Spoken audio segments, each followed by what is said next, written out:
Hello friends, जय हिंद। जैसा कि हम सभी जानते हैं कि हम यहाँ दृष्टि आईएएस के पीसीएस टेस्ट सीरीज 2023 को कंप्लीट कर रहे हैं।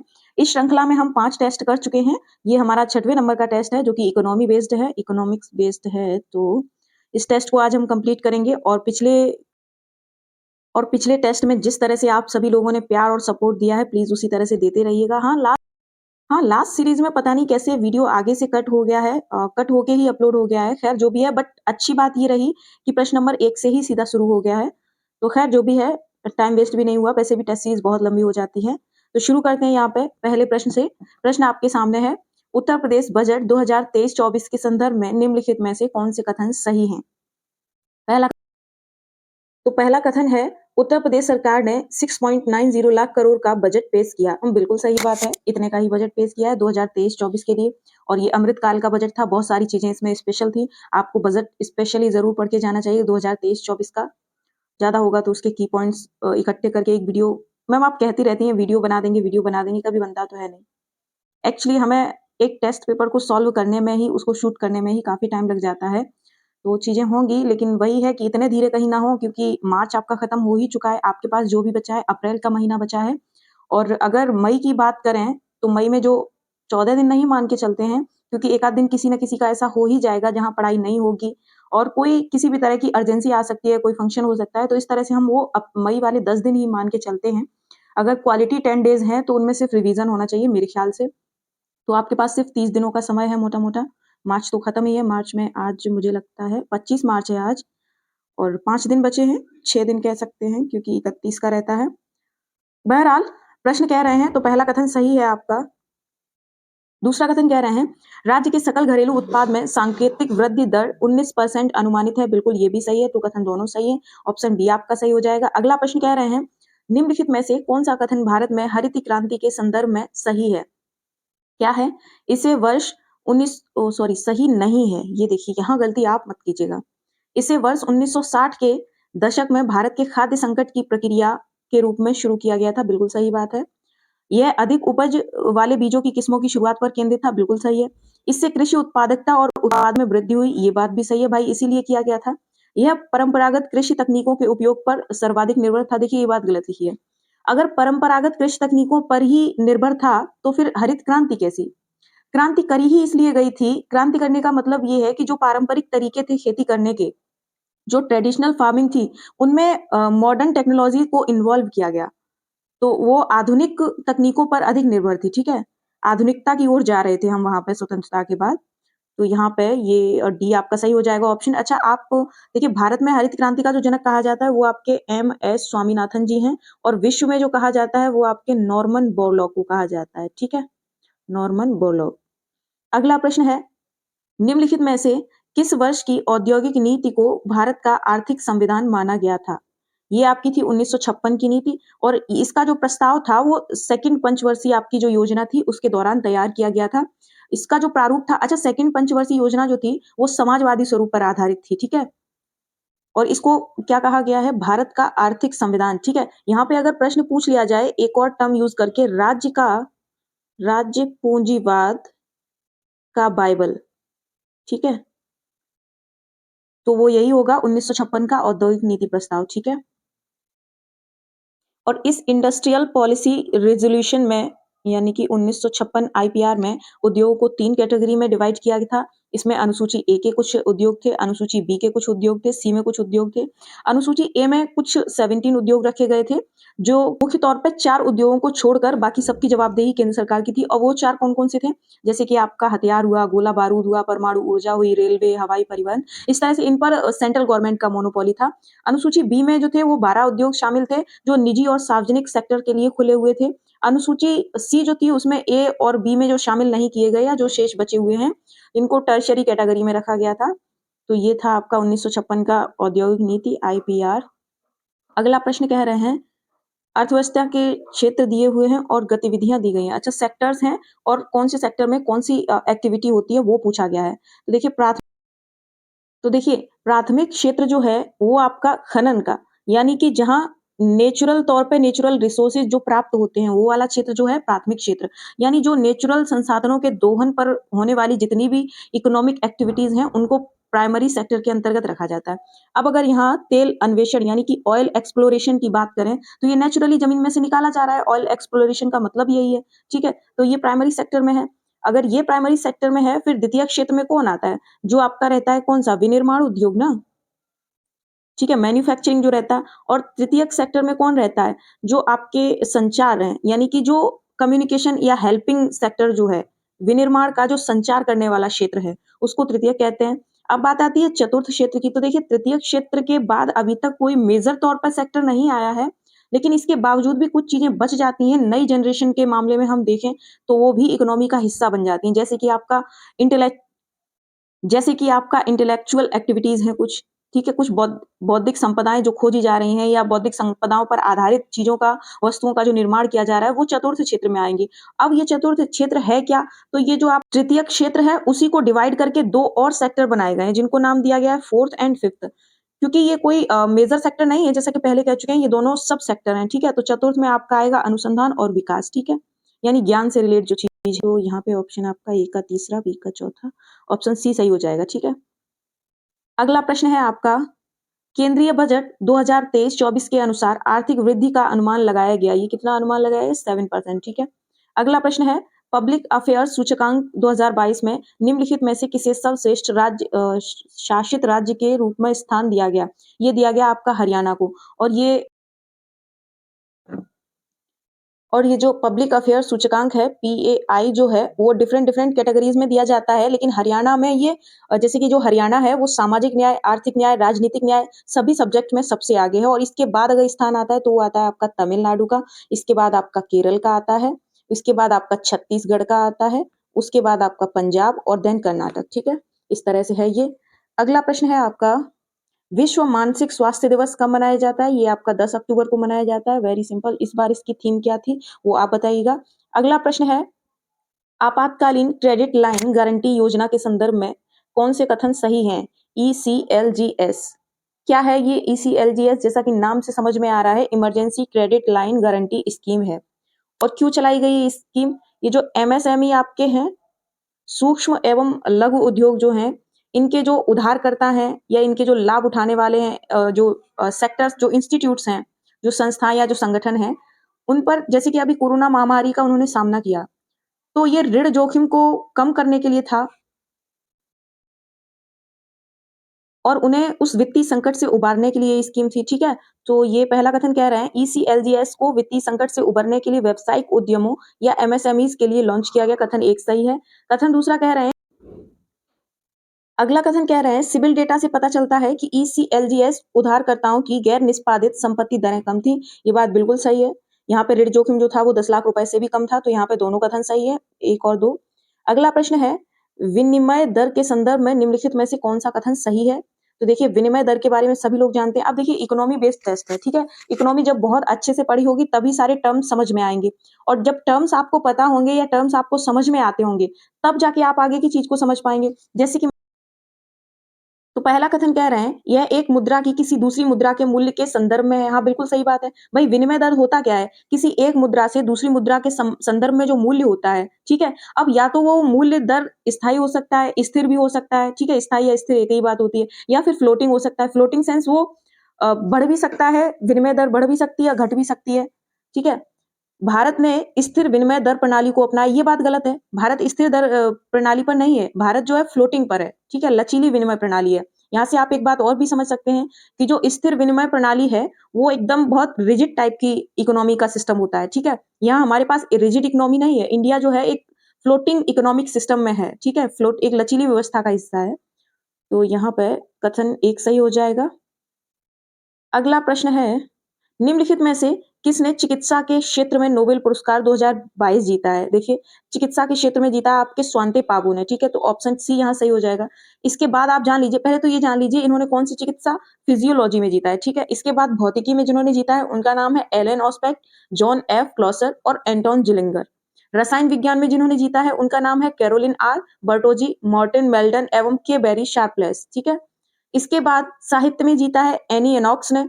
शांति में जीता है एल्स बियालियात्स्की, मैं नहीं कह पाती हूँ भाई। Centre for civil liberties and memorial नाम का एक संस्थान है, उन्होंने शांति में, ठीक है। अर्थव्यवस्था इकोनॉमिक साइंस में जीता है Ben S बर्नानके, Douglas W diamond एवं फिलिप एच डायविग ने। ठीक है, तो ये सारे नाम याद रखने हैं। ठीक है, चाहे तो आप नोट कर लीजिए, बाकी डाटा सबके पास होगा ही। अगला प्रश्न है, हाल ही में उत्तर प्रदेश ने बुंदेलखंड एक्सप्रेसवे और डिफेंस कॉरिडोर परियोजनाओं के लिए कितनी राशि प्रस्तावित की है? ये आपकी राशि है 550 करोड़। ठीक है, अगला प्रश्न है, भारत में न्यूनतम समर्थन मूल्य एमएसपी के संबंध में निम्नलिखित कथनों पर विचार कीजिए। सबसे पहले तो ये जान लें कि एमएसपी जो है वो किस प्रकार से घोषित किया जाता है। तो ये केंद्र सरकार द्वारा घोषित किया जाता है। ठीक है, और ये कृषि लागत और मूल्य आयोग एक आपका होता है सीएससीपी, उसकी सिफारिशों पर आधारित होता है। लेकिन एमएसपी पर जो अंतिम निर्णय होता है ना, वो आर्थिक मामलों की कैबिनेट समिति यानी कि सीसीईए ही लेती है।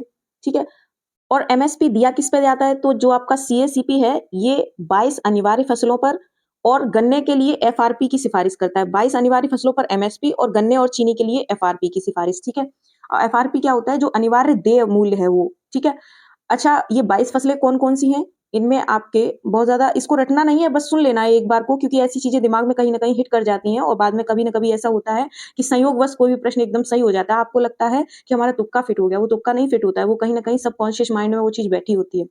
तो जो आपके 7 प्रकार के अनाज हैं, मोटे अनाज, इनमें कौन-कौन से शामिल हैं? आपका धान है, गेहूँ, मक्का, बाजरा, ज्वार, रागी और जौ। ठीक है? 5 प्रकार की आपकी दालें हैं, जिनमें आपका चना दाल, अरहर, तूर दाल यानी कि येलो दाल जिसको कहते हैं, उड़द की दाल यानी डार्क ग्रीन वाली, मूँग दाल लाइट ग्रीन, मसूर लाइट पिंक वाली और 7 तिलहन जो हैं आपके, जैसे कि सरसों हुआ, मूँगफली, सोयाबीन, सूरजमुखी, तिल, कुसुम, नाइजर के बीज और 4 आपकी वाणिज्यिक फसलें शामिल हैं, जिसमें आपका कपास, गन्ना, खोपरा, कच्चा जूट, इनके लिए एमएसपी दिया जाता है। ठीक है? अब पहला कथन क्या कह रहे हैं? इसे पहली बार 1977-78 में धान के लिए निर्धारित किया गया था। गलत बात है ये। इसको एमएसपी को सबसे पहले 1966 और 67 में गेहूँ के लिए सबसे पहले निर्धारित किया गया था। ठीक है? और उस टाइम गेहूँ का एमएसपी कितना दिया गया था? ₹54 प्रति क्विंटल। ठीक है? जो कि बहुत कम था उस समय के हिसाब से। गन्ने का उचित और लाभकारी मूल्य एफआरपी रंगराजन समिति रिपोर्ट पर आधारित एकदम सही है। एमएसपी 22 अनिवार्य फसलों के लिए प्रदान किया जाता है, सही है, अभी जाना हमने। एमएसपी पर अंतिम निर्णय कृषि लागत और मूल्य आयोग सीएसीपी गलत है। इसके लिए अंतिम निर्णय जो है वो कृषि मामलों की जो आर्थिक मामलों की कैबिनेट समिति है वो लेती है। तो यहाँ पे कूट सही का चयन करना है, 2 और 3 सही है, ऑप्शन सी सही हो जाएगा। Oh sorry. तो पहला है भारतीय औद्योगिक वित्त निगम, इसकी स्थापना नई दिल्ली में की गई है, बिल्कुल सही बात है। 47 में स्थापित किया गया था। ठीक है, हेडक्वार्टर नई दिल्ली में है। सेकंड ऑप्शन है आपका भारतीय औद्योगिक ऋण और निवेश निगम। क्या है ये? इसको नहीं जानते होंगे लेकिन इसको सब जानते होंगे, आईसीआईसीआई। ठीक है, आईसीआईसी बैंक। और इसकी स्थापना, इसका हेडक्वार्टर मुंबई में ही है। स्थापना आपकी 1955 में करी गई थी। तो ये दोनों सही हैं। अगला है भारतीय औद्योगिक विकास बैंक यानी कि आईडीबीआई, इडबी। ठीक है, इसका जो हेडक्वार्टर है वो आपका मुंबई में है और इसकी जो स्थापना करी गई थी 1964 में करी गई थी। ठीक है, भारतीय लघु उद्योग विकास बैंक यानी कि सिडबी, सिडबी का जो मुख्यालय है वो आपका लखनऊ में ही है और इसकी स्थापना 1990 को करी गई थी। तो क्या पूछ रहे हैं, कौन सा सुमेलित नहीं है? सी ऑप्शन आपका सुमेलित नहीं है। अगला प्रश्न है, वाशिंगटन सहमति के सिद्धांतों के संदर्भ में निम्नलिखित में से कौन सा कथन सही है? क्या कह रहे हैं? सार्वजनिक व्यय को सब्सिडी से हटाकर महत्वपूर्ण दीर्घकालिक विकास समर्थक क्षेत्रों में मोड़ना है। बिल्कुल सही बात है। जो और ये किसकी पहल? वॉशिंगटन सहमति है, ये है क्या? ये टर्म कहाँ से आया? तो जो आपका आईएमएफ है यानी इंटरनेशनल आपका मुद्रा कोष जो है, विश्व बैंक, यूएस ट्रेजरी जैसे जो मैन आपके फाइनेंशियल जो इंस्टीट्यूट हैं, उनके द्वारा समर्थित मुक्त बाजार आर्थिक नीतियों के लिए एक सेट तैयार किया गया है। तो ये उसमें वो सारी चीजें हैं, वो सारी नीतियां हैं जो ये संदर्भित करती हैं कि एक मुक्त बाजार आर्थिक नीति कैसी होनी चाहिए। ठीक है, और ये जो वॉशिंगटन सहमति है, ये शब्द सभी की आम सहमति से गढ़ा गया था। तो अगला कथन कह रहे हैं, मुक्त रूप से फ्लोटिंग मुद्रा विनिमय के माध्यम से प्रतिस्पर्धी विनिमय दरों को प्रोत्साहित करना। बिल्कुल सही बात है। अगर मुद्रा विनिमय जो होगा वो फ्लोटिंग टाइप का होगा तो इसमें विनिमय प्रतिस्पर्धा जो होगी वो प्रोत्साहित होगी। ठीक है, तो यहाँ पे दोनों कथन सही हैं, ए और बी। अगला प्रश्न है, हाल ही में केंद्रीय बजट 2023-24 में पीएम विकास योजना का उल्लेख किया गया है। यह फ्लैगशिप योजना है। देखिए, गलत मत करिएगा, अल्पसंख्यक कार्य मंत्रालय की योजना है, ना कि कौशल विकास मंत्रालय की। ठीक है, और ये है क्यों? ये इसलिए है, जितने भी जो एमएसएमई से जुड़े हैं, जितने भी देश भर के अल्पसंख्यक और कारीगर समुदाय के जो लोग हैं, उनको कौशल उद्यमिता और नेतृत्व प्रशिक्षण आवश्यकताओं पर ध्यान देने के लिए इसमें व्यवस्थाएं करी गई हैं। ठीक है, अगला प्रश्न है, किस शहर ने वर्ल्ड ग्रीन सिटी अवार्ड जीता है? मैं मोस्ट इम्पोर्टेंट क्वेश्चन है और बहुत ही गौरव की बात है कि ये हैदराबाद ने जीता है। हैदराबाद ने पेरिस, मेक्सिको सिटी, मॉन्ट्रियल, फोर्टलेजा इस तरह के शहरों को हरा के ये जीता हुआ है, ठीक है? ये ग्रैंड विनर घोषित हुआ है हर तरह की कैटेगरी में, इसमें कई कैटेगरी हैं, ठीक है? आप हमें बताएँगे हैदराबाद जो है वो किस स्टेट की राजधानी है, ठीक है? और ये कहाँ आयोजित हुआ था? ये दक्षिण कोरिया के जेजू में आयोजित हुआ था। अगला प्रश्न है आपका, भारत में कितने अधिसूचित हाथी अभयारण्य हैं? 33 हैं ये। ये कवर किया जा चुका है किसी सीरीज़ में, मुझे याद नहीं है। और ये कहाँ बनाया जाएगा? 33वां जो आपका है वो यूपी में बनाया जाएगा, जो कि यूपी का दूसरा होगा। यूपी का पहला एलिफेंट रिज़र्व कौन-सा है वो आप हमें बताएँगे। सेकंड जो है उसको तराई हाथी रिज़र्व कहेंगे, ठीक है? अगला प्रश्न है आपका, आर्थिक सर्वेक्षण 2022-23 के अनुसार सर्वाधिक श्रम बल सर्वेक्षण से पता चलता है कि 15 वर्ष और उससे अधिक आयु के लोगों के लिए शहरी बेरोजगारी दर में गिरावट आई है। ये गिरावट होगी 7.2%, ठीक है? जो बा और इन आंकड़ों को जारी कौन करता है? जो आपका एनएसओ है, ठीक है? राष्ट्रीय सांख्यिकी कार्यालय। और ये किस मंत्रालय के अधीन कार्य करता है? वो आप हमें बताइएगा। अगला प्रश्न है, पुनर्निर्माण और विकास के लिए अंतर्राष्ट्रीय बैंक के संदर्भ में निम्नलिखित में से कौन-सा कथन सही है? देखिए, सबसे पहले तो ये जान लें, ये पुनर्निर्माण और विकास के लिए अंतर्राष्ट्रीय बैंक जो है, वो क्या चीज़ है? ये एक, क्योंकि नाम से समझ में आ रहा है बैंक है, तो ऑब्वियसली बैंक है, लेकिन ये जो संस्था है, ये इतनी पुरानी है कि यूँ समझ लीजिए जो आपका विश्व बैंक है ना, उसके संगठन से पहले की है। ये 1944 में संगठित करी गई थी और 44 में आपको पता है क्या हुआ था?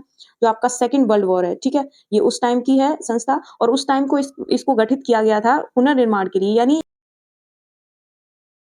उसके बाद इकोनॉमी को कैसे डेवलप करना है, कैसे रिकंस्ट्रक्ट करना है, उस सब के लिए ये एक वित्त पोषित संस्था थी, वित्त पोषण करने वाली संस्था। तो और ये इसे वर्ष 1945 में यूरोप की पुनर्निर्माण प्रक्रिया ये गलत है। इस वर्तमान में इसके 189 सदस्य हैं, ये कथन सही है। तो यहाँ 2 ऑप्शन सही हो जाएगा। अगला प्रश्न, हाल ही में आयोजित 6वीं इंडिया मोबाइल कांग्रेस की थीम क्या थी? न्यू डिजिटल यूनिवर्स, ठीक है? नाम से समझ में आ रहा है, इसको कोई भी सही कर जाएगा। और ये कहाँ आयोजित की गई थी? 6वीं इंडिया मोबाइल कांग्रेस, ये दिल्ली के प्रगति मैदान में। अगला प्रश्न है आपका, जल जीवन मिशन के संदर्भ में कौन से कथन सही हैं? उत्तर प्रदेश सरकार ने जल जीवन मिशन के लिए 30,000 करोड़ रुपए आवंटित किए हैं। गलत है कथन। क्यों? देखिए, जो जल जीवन मिशन है, सबसे पहले तो ये जल शक्ति मंत्रालय के अंतर्गत क्रियाशील है, ठीक है? और ये कब शुरू किया गया था? 2019 में इस मिशन को बेसिकली लॉन्च किया गया था, ठीक है? हालाँकि 2022-23 में इस मिशन के लिए लगभग 25,350 करोड़ रुपए का प्रस्ताव शामिल है, लेकिन इससे पिछले के वर्षों में 19,500 करोड़ का प्रस्ताव था। अब यदि अगर हम इनको ऐड करते हैं 5, 3, 8, 9, 5, 14, तो ये 30 से ऊपर पहुँचता है जाके, ठीक है? तो ये 30,000 करोड़ रुपए की पहल नहीं है। और ये है क्या? यानी पहला कथन तो गलत है। और इस योजना में था क्या कि हर घर नल से जल पहुँचाने का एक लक्ष्य था, जिसमें प्रति व्यक्ति 55 लीटर जल आपूर्ति का लक्ष्य रखा गया था, ठीक है? यानी पानी को एक जन आंदोलन बनाना चाहते थे, पानी के लिए, पानी की पूर्ति के लिए। सेकंड ऑप्शन क्या कह रहे हैं? उत्तर प्रदेश के सभी 2.26 करोड़ परिवारों को शुद्ध पेयजल उपलब्ध कराने का लक्ष्य रखा गया। कथन 2 सही है, ऑप्शन सी आपका सही हो जाएगा। अच्छा, आप हमें बताएँगे जल शक्ति मंत्रालय के केंद्रीय मंत्री फिलहाल कौन है? अगला प्रश्न है, सार्वजनिक वितरण प्रणाली के संदर्भ में निम्नलिखित में से कौन से कथन सही हैं? क्या होता है सार्वजनिक वितरण प्रणाली? पीडीएस। जान लेते हैं इसके थोड़ी सी इतिहास के बारे में। ये जो है उपभोक्ता मामले, खाद्य और सार्वजनिक वितरण मंत्रालय के तहत स्थापित किया गया था, जो कि भारत को खाद्य सुरक्षा प्रदान करने के लिए किया गया था। 1947 में आफ्टर फ्रीडम कैसे निपटेंगे चीजों से, भुखमरी से, खाद्य के संकट से, क्योंकि पॉपुलेशन बढ़ रहा है, सभी लोग निरक्षर हैं, सभी लोग मीन्स ऑलमोस्ट जनसंख्या जो थी वो निरक्षर थी, ठीक है? उसके बाद हुआ क्या, इस नीति को संशोधित किया गया और संशोधित करके इसका नाम आया आपका रिवैम्प्ड, आरपीडीएस, संशोधित सार्वजनिक वितरण प्रणाली, ठीक है? और ये आई आपकी 1992 में। और इसका उद्देश्य ये था कि जो दूर दराज क्षेत्र हैं, पहाड़ी इलाके हैं, दुर्गम क्षेत्र हैं, पूर्वोत्तर, यानी जो ऐसे हिस्से जो वंचित हैं, यानी वंचित वर्गों का जो हिस्सा है, वहां खाद्य की आपूर्ति सुलभ कराना, ठीक है? उसके बाद क्या हुआ, इसको और संशोधित करके इसका नाम कर दिया गया टीपीडीएस, ठीक है? और टीपीडीएस के तहत क्या हुआ, इसको 1997 में किया गया, ये बात याद रखनी है। तो यहाँ पे पहला कथन क्या कह रहे हैं, संशोधित सार्वजनिक वितरण प्रणाली आरपीडीएस जून 1997 में शुरू करी गई। गलत है, क्योंकि ये 92 में शुरू करी गई, ठीक है? देखिए अंतर है, संशोधित सार्वजनिक वितरण प्रणाली और सार्वजनिक वितरण प्रणाली का अगर पूछा जाता तो 1947 की बात थी, ठीक है? अब कह रहे हैं दूसरा कथन, आरपीडीएस के तहत लाभार्थियों को 2 श्रेणियों, गरीबी रेखा से नीचे और गरीबी रेखा से ऊपर में विभाजित किया गया। ये गलत है। ये आरपीडीएस में नहीं किया गया, ये किया गया टीपीडीएस में, जिनके तहत आज ही आप वर्तमान टाइम में जो आज के टाइम में जो आपका खाद्यान्न वितरण होता है एक निश्चित उचित मूल्य के बदले में, ठीक है? जो कि राशन की जो दुकान है, जो राशन डीलर्स हैं, राशन शॉप्स हैं, ये इसका एक अच्छा उदाहरण है। अच्छा उदाहरण क्या है? ये उसी के अंतर्गत है और टीडीपीएस में 2 कैटेगरी में बाँटा गया था लाभार्थियों को, एक था आपका बीपीएल परिवार, दूसरा आपका एपीएल परिवार, ठीक है? तो दूसरा कथन भी गलत है, पहला भी गलत है, तो यहाँ पे ना तो 1 ना ही 2 ये ऑप्शन डी सही हो जाएगा। अगला प्रश्न है, भारत में गरीबी का आकलन किया जाता है नीति आयोग द्वारा। नीति आयोग के बारे में सभी लोग जानते होंगे, बताने की कोई आवश्यकता है नहीं। अगला प्रश्न है, शुद्ध घरेलू उत्पाद के बराबर है, देखिए फॉर्मूले दिए गए हैं, शुद्ध घरेलू उत्पाद जो बराबर है जीडीपी माइनस डिप्रेसिएशन के बराबर में। ये आपको तभी पता होगा जब आपको जीएनपी, जीडीपी, एनएनपी, एनडीपी, ठीक है, इन सब की संकल्पना बहुत बेहतर पता होगी तब, ठीक है। अब ये सब कुछ यहाँ नहीं समझाया जा सकता, उसके लिए आप किसी के भी वीडियो लेक्चर देख सकते हैं। लाइक मैं किसी की स्पॉन्सर नहीं हूँ, आप चाहें तो मृणाल सर की वीडियो देख लें जीडीपी, जीएनपी पे। अगला प्रश्न है, केंद्रीय बजट 2023-24 में 7 प्राथमिकताओं का उल्लेख किया गया है। 7 प्राथमिकताओं, सप्तर्षि का उल्लेख किया गया है। इनमें से कौन-सा इनका हिस्सा नहीं है? देखिए, इस बार जो बजट पेश हुआ है, क्योंकि हम लोग अमृतकाल में जी रहे हैं, तो अमृत बजट पेश हुआ है, ठीक है? और कहा भी गया था कि ये जो बजट है प्रधानमंत्री जी की तपस्या का फल है, ईटीसी, ईटीसी। और बजट में हर चीज़ के लिए, हर इनिशिएट के लिए, हर सेक्टर के लिए या कोई भी नई पहल करी गई है, उसको एक अलग ही एक ट्रेडिशनल नाम टाइप दिया गया है। और ये अपना तो जो भी कर रहे हैं, वो कर रहे हैं। बस हम लोगों के लिए करंट अफेयर के क्वेश्चंस बढ़ाए जा रहे हैं, बस और कुछ नहीं है। अब ये सप्तर्षि आपको याद रखने हैं, क्या है ये सप्तर्षि? जैसे कि आपका इंक्लूसिव डेवलपमेंट हो गया, यानी कि समावेशी विकास। दूसरा आपका हो गया हर चीज की जो पहुंच है वो अंतिम बिंदु तक पहुंचाना, यानी कि reaching the last mile. Youth power यानी क्षमता को उभारना। और चौथा आपका था बुनियादी ढांचा और निवेश, ठीक है। ग्रीन डेवलपमेंट, युवा शक्ति हो गया, वित्तीय क्षेत्र, ठीक है। तो ये आपके 7 लक्ष्य हैं। अब इनमें से कौन-कौन सा नहीं है? महिला सशक्तिकरण नहीं है, ठीक है। तो इन सातों को भली-भांति आप रट लीजिए। अगला प्रश्न है, निम्नलिखित में से कौन-सा संगठन स्टेडफास्ट नून अभ्यास आयोजित करता है? क्या है ये स्टेडफास्ट नून अभ्यास? पहले तो ये जान लीजिए। इसको करता है नाटो, ठीक है? आंसर तो ये है। ये जो है नून अभ्यास, ये नाटो करवाता है। ये संयुक्त अभ्यास है, संयुक्त सैन्य अभ्यास, जो कि ईयरली होता है, ठीक है? वार्षिक है। और परमाणु अभ्यास है, संयुक्त, उसको सैन्य अभ्यास से नाम देना ठीक नहीं है, परमाणु अभ्यास है। इसमें 14 कंट्रीज शामिल होती हैं और डिफरेंट डिफरेंट टाइप के 60 जो आपके विमान शामिल होते हैं। और आपकी 4th एंड 5th जनरेशन के जो लड़ाकू जो फाइटर जेट्स हैं वो, और साथ ही निगरानी टैंकर विमान भी शामिल होते हैं। तो ये है आपका स्टेडफास्ट नून अभ्यास। अच्छा प्रश्न है, इसको याद रखिएगा। अगला है, उत्तर प्रदेश इलेक्ट्रिक वाहन विनिर्माण एवं गतिशीलता नीति 2022 के संदर्भ में निम्नलिखित में से कौन से कथन सही हैं? अच्छा, एक बात हम थोड़ा सा इसको, नाटो के बारे में तो सभी जानते होंगे ना? इसका गठन कब हुआ? इसका हेडक्वार्टर कहाँ है? ठीक है? वर्तमान में इसके सदस्य कितने हैं? वो आप सब बताएँ, आप ही बताएँगे वो सब कुछ, ठीक है? वो मैं वापस से क्वेश्चन पे चलती हूँ। प्रश्न नंबर 27 है, उत्तर प्रदेश इलेक्ट्रिक वाहन विनिर्माण एवं गतिशीलता नीति 2022 के संदर्भ में निम्नलिखित में से कौन से कथन सही हैं? पहला कथन कह रहे हैं, Uttar Pradesh power corporation limited charging अधोसंरचना के निर्माण हेतु निवेश के समन्वय एवं सुविधा हेतु नोडल एजेंसी है। कितना भारी भरकम सेंटेंस लिखा है, ठीक है। इसको सिंपल समझते हैं। जो हम लोग चार्जिंग व्हीकल, जो चार्जिंग व्हीकल की संकल्पना जो आ रही है मार्केट में, उसके लिए चार्जिंग वो भी चाहिए, चार्जिंग फील्ड कह सकते हैं, चार्जिंग पॉइंट। और के निर्माण के लिए इसमें कुछ निवेश की भी आवश्यकता है, ठीक है। तो यहाँ जो निवेश के लिए पूछ रहे हैं कि Uttar Pradesh power corporation limited को बनाया गया, नहीं। यहाँ पे जो नोडल एजेंसी बनाया गया है, इन्वेस्ट यूपी, ठीक है। इन्वेस्ट यूपी उसको नाम दिया गया, ठीक है। अगला कथन कह रहे हैं, चार्जिंग स्टेशनों को 50% की दर से एक मुश्त पूंजीगत अनुदान प्रदान किया जाएगा, जो अधिकतम 50 लाख प्रति यूनिट के अधीन होगा। गलत है ये दिया जाएगा 20% की दर से एक मुश्त, और जो अधिकतम रुपए 10 लाख प्रति यूनिट के अधीन होगा, ठीक है। तो दोनों ही कथन गलत हैं, आपका ना तो 1 ना 2। अगला प्रश्न है, वित्तीय वर्ष 2023 में औसत जीएसटी संग्रह बढ़कर कितना हो गया है? बढ़ ही गया है, 1.4 लाख करोड़, ठीक है। और जीएसटी के बारे में तो आप लोग को पता ही होगा, कब इसका इसका वो कब हुआ, जीएसटी की लॉन्चिंग कब हुई, वो आप बताइएगा, ठीक है। अगला प्रश्न है, अंतर्राष्ट्रीय वित्त निगम निम्नलिखित में से किस संगठन का एक हिस्सा है? अच्छा, जीएसटी कितने टाइप का होता है वो भी बताएं, ठीक है। जीएसटी दरें कितने टाइप की होती हैं वो भी बताएं, ठीक है। सब कुछ आप ही बताएंगे। अंतर्राष्ट्रीय वित्त निगम निम्नलिखित में से किस संगठन का हिस्सा है? तो ये जो है अंतर्राष्ट्रीय वित्त निगम, यानी कि आईएफसी, इंटरनेशनल फाइनेंस कॉर्पोरेशन, ये जो हिस्सा है आपका विश्व बैंक समूह का है। विश्व बैंक में और भी कुछ एजेंसियां हैं, जैसे कि आपका अभी हमने बात करी थी, पुनर्निर्माण और विकास के लिए अंतर्राष्ट्रीय बैंक, अंतर्राष्ट्रीय वित्त निगम, अंतर्राष्ट्रीय विकास संघ, निवेश विवादों के निपटारे के लिए अंतर्राष्ट्रीय केंद्र, बहुपक्षीय निवेश गारंटी एजेंसियां शामिल हैं, ठीक है। ऐसे किसे 2022 यूएन एसडीजी एक्शन अवार्ड से सम्मानित किया गया? तो ये थी आपकी सृष्टि बख्शी, ठीक है। और ये इन्होंने कन्याकुमारी से लेकर कश्मीर तक 12 भारतीय राज्यों के माध्यम से लगभग 4800 किलोमीटर की पैदल यात्रा शुरू करी और इस यात्रा के दौरान उन्होंने महिलाओं के खिलाफ हिंसा के कारणों पर एक मतलब उनको लाइट में लाई और डिजिटल वित्तीय साक्षरता इनके साथ-साथ महिलाओं की सुरक्षा पर केंद्रित 100 से अधिक कार्यशालाओं का मीटिंग्स का आयोजन किया, ठीक है? तो इसलिए इनको अवार्ड मिला हुआ है। अगला प्रश्न है, हाल ही में उत्तर प्रदेश ने Delhi Ghaziabad Meerut corridor regional rapid transit system project के लिए बजट राशि आवंटित की है, ये कितनी है? कितनी है ये मुझे तो याद नहीं है। वेट वेट वेट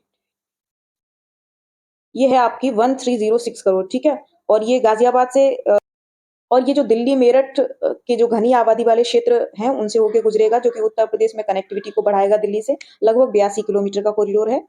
अगला प्रश्न है, सेशन में कह रहे हैं कि विश्व व्यापार संगठन के ग्रीन बॉक्स में कृषि सब्सिडी शामिल है जो व्यापार के लिए न्यूनतम या कोई विकृति नहीं करती है। देखिए, जो विश्व व्यापार संगठन है जो आपका WTO, ठीक है, इसमें कुछ शब्द जो टर्म्स हैं जो कृषि सब्सिडी के लिए वो जैसे कि आपका एम्बर बॉक्स, ठीक है, एक आपका है ब्लू बॉक्स और उसी श्रृंखला में एक आपका है ग्रीन बॉक्स, ठीक है। तो जो आपका ग्रीन बॉक्स है इस श्रेणी में केवल उन्हीं सब्सिडी की अनुमति है जो व्यापार में मिनिमम या कोई भी विकृति पैदा नहीं करती हैं, ठीक है, या तो विकृति नहीं करती हैं, ये अगर होती हैं तो बहुत ना के बराबर। कारण कह रहे हैं इस श्रेणी के तहत सब्सिडी बिना सीमा की अनुमति के दी जाती है, बिल्कुल सही बात है और यही रीजन है तभी इसमें कोई विकृति पैदा नहीं होती, ठीक है। तो दोनों सही व्याख्या है इसकी, दोनों सही है। अगला प्रश्न है, बेसल समझौता निम्नलिखित किस क्षेत्र से संबंधित है? सबको पता होगा बैंकिंग क्षेत्र से है, ठीक है। अगला प्रश्न है, निम्नलिखित में से किस देश ने सबसे पहले सकल राष्ट्रीय खुशहाली सूचकांक विकसित किया? वेरी मोस्ट, ठीक है, बहुत इंटरेस्टिंग क्वेश्चन है। ये भूटान ने किया है। हिमालयी देशों में देखा जाए तो एक बहुत छोटा सा क्षेत्र, ठीक है, इन्होंने 1970 के दशक से इस इंडेक्स की शुरुआत की थी जिसको इन्होंने GNH नाम दिया और ये किस संकल्पना पर आधारित था? जैसे कि आपका HDI होता है, ह्यूमन डेवलपमेंट विकास, या जो क्या कह रही हूँ मैं, हिंदी इंग्लिश दोनों बोल रही हूँ, जो आपका मानव विकास सूचकांक है उसके संकल्पना पर आधारित था। लेकिन जिस तरह से HDI में आपके कुछ 4 इंडिकेटर्स दिए हैं, यानी उसके कुछ 4 मानदंड हैं जो कि हमने आपको पिछली टेस्ट सीरीज में बताए हुए हैं, इसी तरह से इन्होंने GNH में भी कुछ इंडिकेटर्स रखे हैं। अच्छी बात ये है, इनफैक्ट बहुत अच्छी बात ये है कि इन्होंने अपने इंडिकेटर्स में सुशासन यानी गवर्नेंस, एनवायरनमेंट और आपके सांस्कृतिक प्रचार प्रसार को भी रखा हुआ है, ठीक है, जबकि HDI में सुशासन के मुद्दे पर कोई मतलब वो न्यूट्रल है सुशासन के मुद्दे पर, ठीक है। तो अगला प्रश्न है आपका, केंद्रीय बजट 2023-24 के अनुसार सिकल सेल एनीमिया उन्मूलन का लक्ष्य वर्ष कौन सा है? ये आपका 2047। और एनीमिया सबको पता होगा, जो हीमोग्लोबिन या ब्लड की जो कमी हो जाती है शरीर में, उसको एनीमिया कहते हैं। सिकल सेल एनीमिया किसे कहते हैं? तो इसमें जो है रुधिराणु जो है वो एकदम, जो कोशिकाएं हैं वो ठोस होकर चिपचिपी हो जाती हैं और धीमे धीमे करके आपके वैसे तो गोल प्लेटलेट्स आकार के होते हैं, लेकिन धीमे धीमे करके ये कुछ इस आकार में बढ़ते चले जाते हैं, ठीक है। तब जब ये सी आकार के टूल की तरह दिखाई देते हैं तो इनको सिकल कहा जाता है और ये सेल बहुत जल्दी डेड हो जाते हैं, तो इसको सिकल सेल एनीमिया कहते हैं, ठीक है। अगला प्रश्न है, किस शहर में भारत के पहले माइग्रेशन मॉनिटरिंग सिस्टम का उद्घाटन किया गया है? ये आपका मुंबई में किया गया है।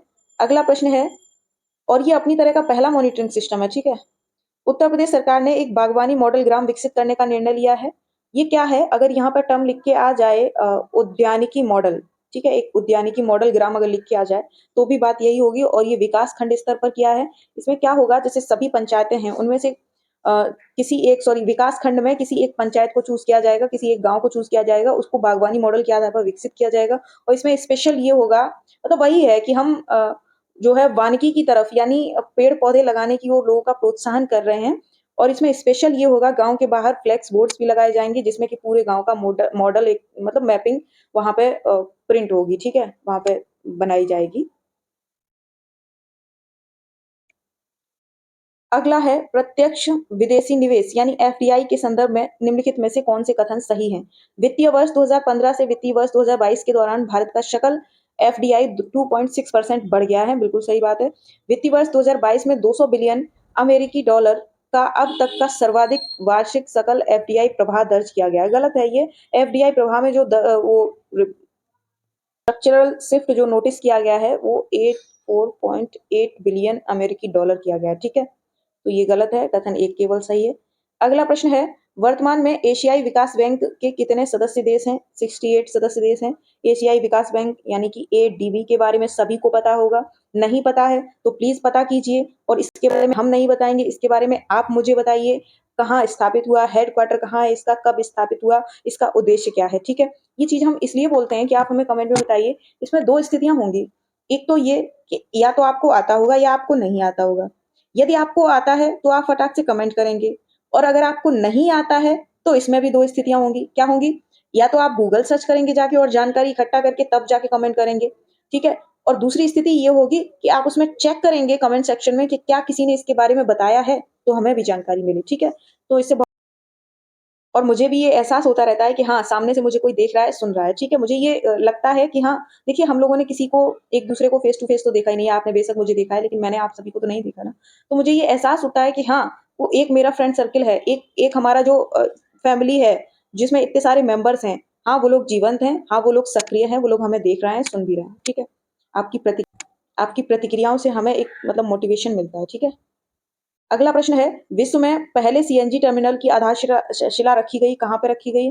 तो वही सबसे ज्यादा भाव खाने वाला नगर, भावनगर, गुजरात। अगला प्रश्न है, सूची है, सुमेलित करना है, योजनाएं मिशन दिए गए हैं और बजट दिया गया है। ओहो, मुख्यमंत्री कन्या सुमंगला योजना, मुझे तो केवल इनका याद है, इनका जो बजट है वो 1050 रुपए करोड़ है। ठीक है, बाकियों का पता करते हैं। अगर डी का तीसरा है तो ऑप्शन तो चलो ये हो जाना है, तो ए का दूसरा हो जाना है, राष्ट्रीय ग्रामीण स्वास्थ्य मिशन का हो जाएगा 12,631 करोड़। बी का चौथा यानी कि आयुष्मान भारत का 400 करोड़ रुपए हो जाएगा। सी का पहला सामूहिक विवाह योजना का 600 करोड़ हो जाएगा। इसको इस तरह से रख लीजिए 600 करोड़ को, कि सामूहिक विवाह में मान लीजिए 6 कन्याओं का विवाह करोड़ों रुपए में किया जा रहा है। ठीक है, 600 करोड़, जैसे मर्जी हो, आप अपना कोई भी एक निमोनिक बना लीजिए और याद कर लीजिए। अगला प्रश्न है, भारत में औद्योगिक नीतियों के संदर्भ में निम्नलिखित में से कौन से कथन सही हैं? भारत में पहली औद्योगिक नीति वर्ष 1948 में लागू की गई थी, बिल्कुल सही बात है। और पहली औद्योगिक नीति के बारे में हमने स्टार्टिंग में ही शायद तीसरे या चौथे प्रश्न में देखा था। वर्ष 1991 की नई औद्योगिक नीति ने सभी उद्योगों के लिए लाइसेंसिंग में ढील दी है।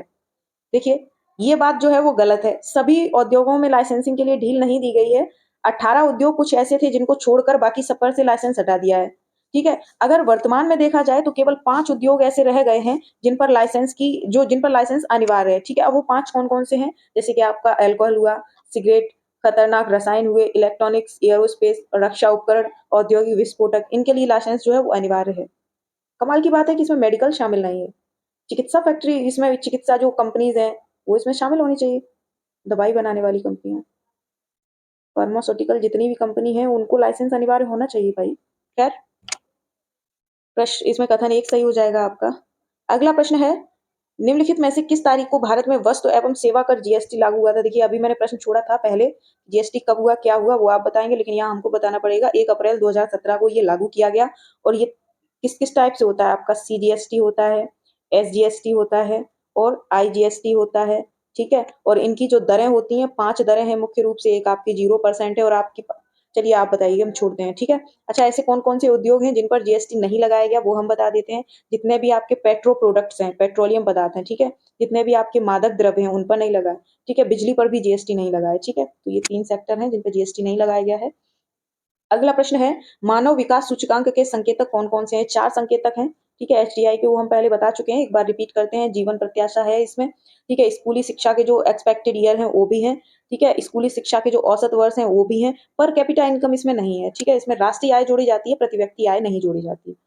अगला प्रश्न है, ओ कौन से संकेतक हैं?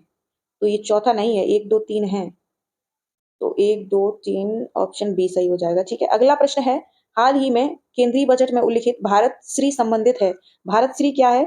ये एक स्कीम कह सकते हैं इसको। अगर यहाँ पे प्रश्न इस तरह से पूछ लिया जाए कि भारत साझा शिलालेख स्कीम किससे संबंधित है? ठीक है, इस तरह से पूछी जा सकती है, इंपॉर्टेंट प्रश्न है ये।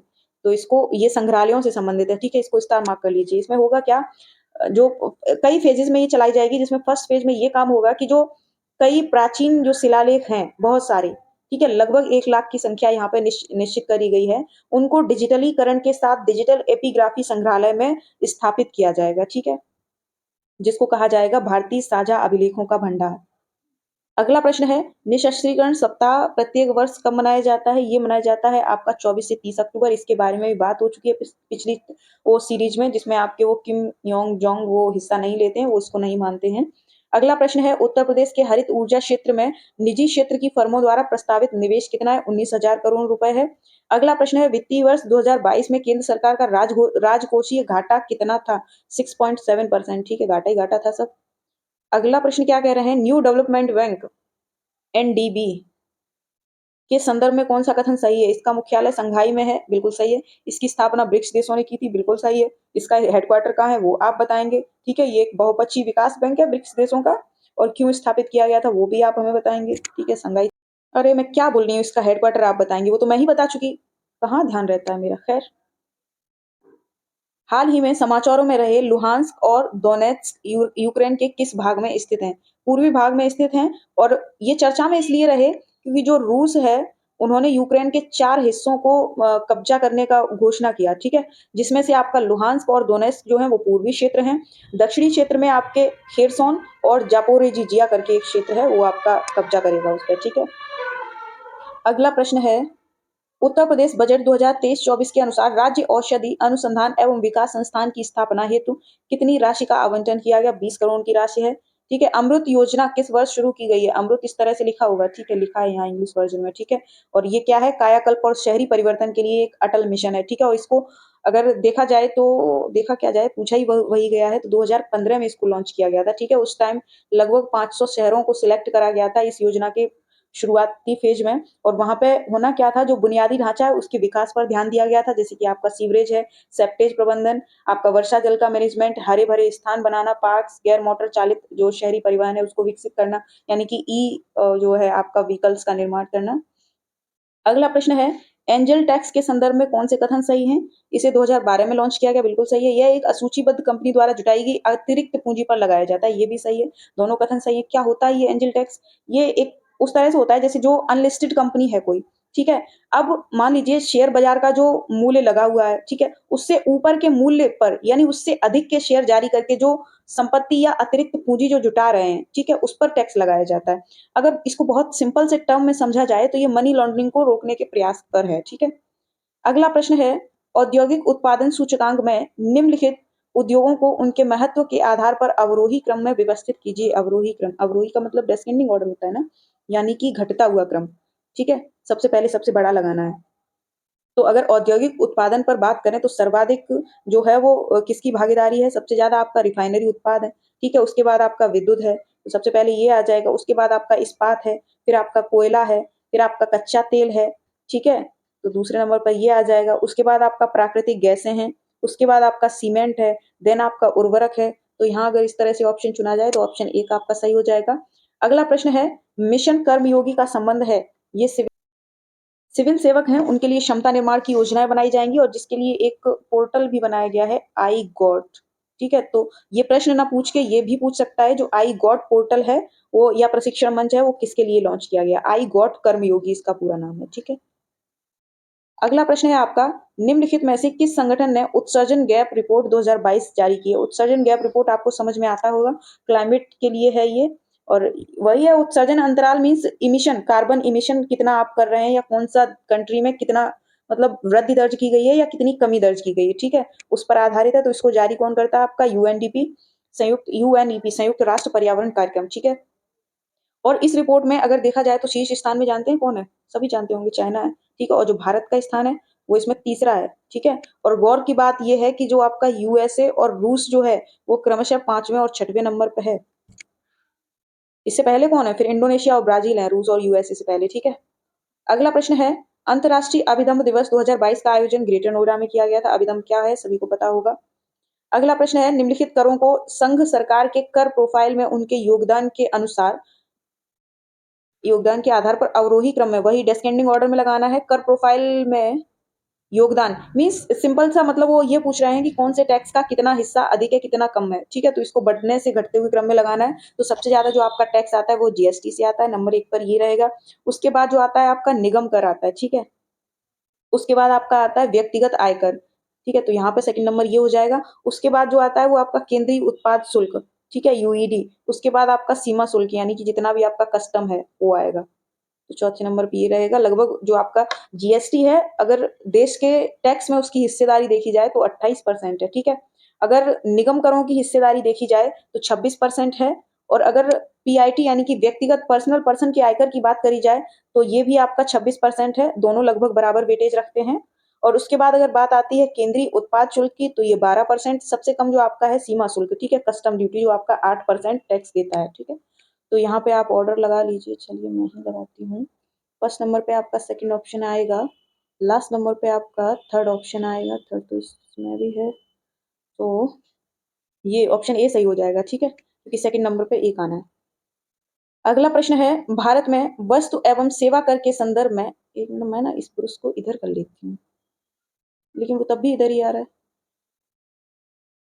इसको कैसे ट्रैक करेंगे भाई? हाँ हो गया, ये अभी ठीक है, ठीक है। हम्म, वो वहीं आएगा, वो वहीं आएगा, वो नहीं हटेगा वहां से।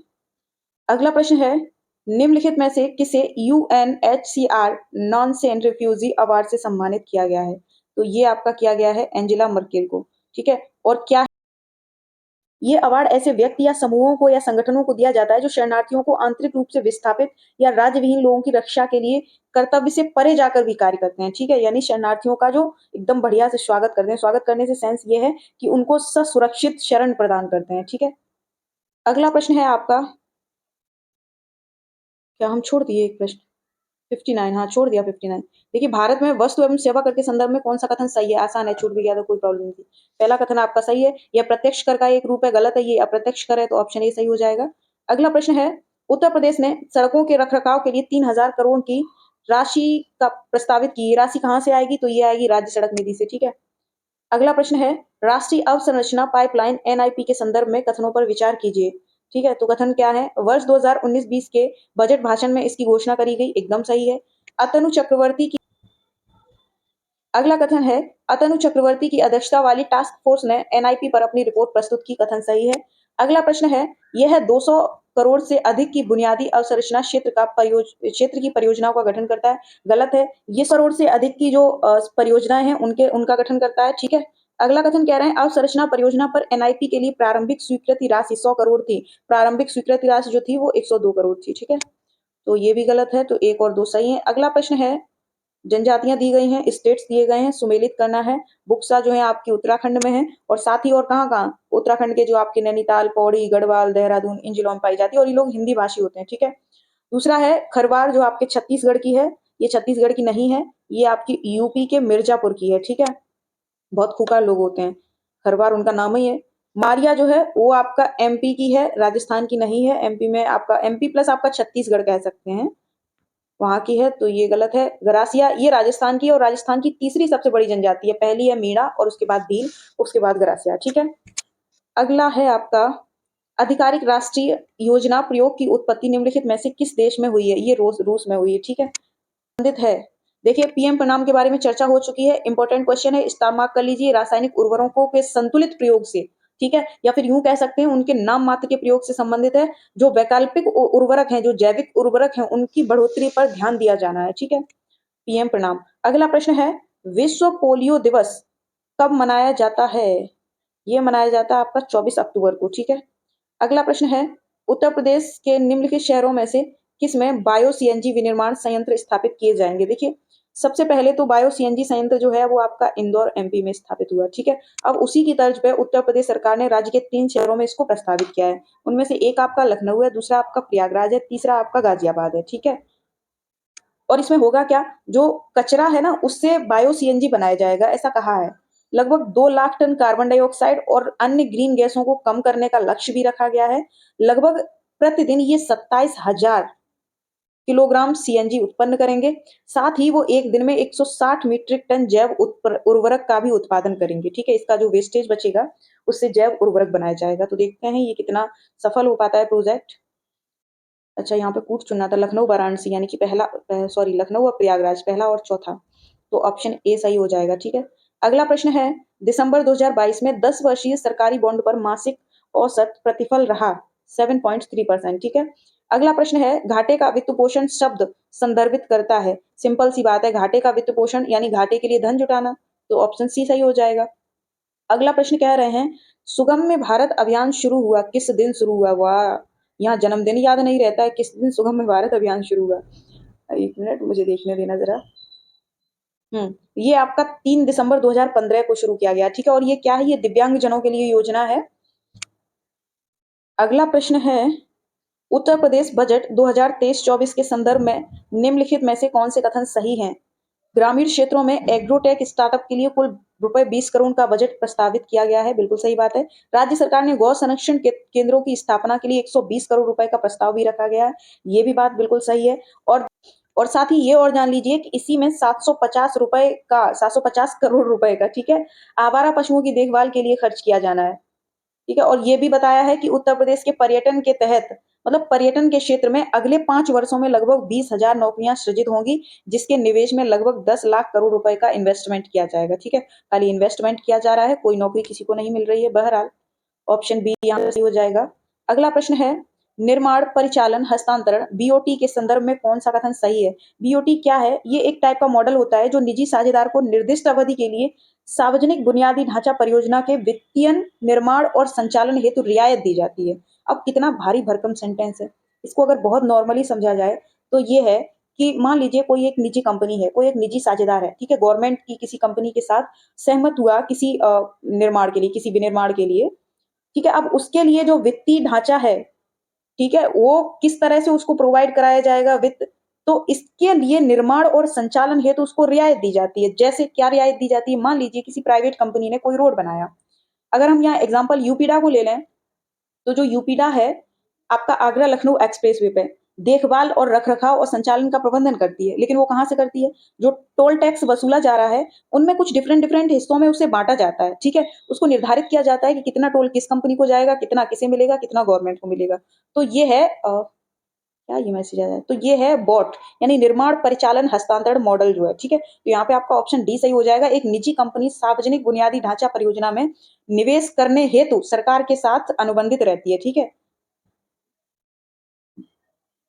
अगला प्रश्न है, निम्नलिखित में से कौन समानुपाती न्याय से संबंधित है? सामाजिक और आर्थिक न्याय। ठीक है।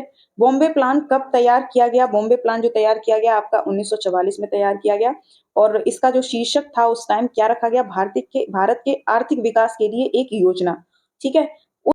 उस टाइम 15 वर्ष की अवधि के भीतर ही भारत के प्रति व्यक्ति आय को दोगुना करने का लक्ष्य था, जिसमें कि योजना में कुछ प्रमुख बिजनेसमैन हस्ताक्षर करता थे, जैसे कि आपके जमशेद जी टाटा थे, आपके घनश्याम दास बिरला जी थे, अर्देशीर दलाल जी थे, श्री राम कस्तूरी भाई, लाल भाई, इस तरह से और भी कई लोग थे, जॉन मथाई भी इसमें शामिल थे। तो अगला प्रश्न है आपका, केंद्रीय बजट 2022-23 के अनुसार गोबर धन योजना के अंतर्गत कितने वेस्ट टू वेल्थ प्लांट स्थापित किए जाएंगे? ये आपके 500 प्लांट स्थापित किए जाएंगे।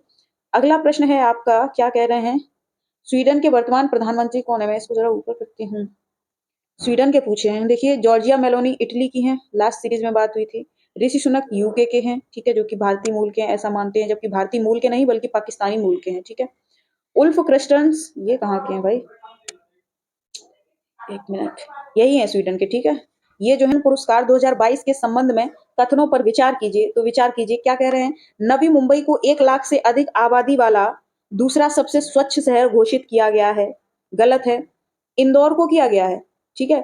इंदौर को लगातार 6वें वर्ष ये वो मिल रहा है स्थान, और 1 लाख से अधिक आबादी की श्रेणी में। ठीक है। जबकि जो सूरत है वो लगातार दूसरी बार दूसरा सबसे स्वच्छ शहर घोषित किया गया। ठीक है। जो नवी मुंबई है वो आपका तीसरा सबसे स्वच्छ शहर है।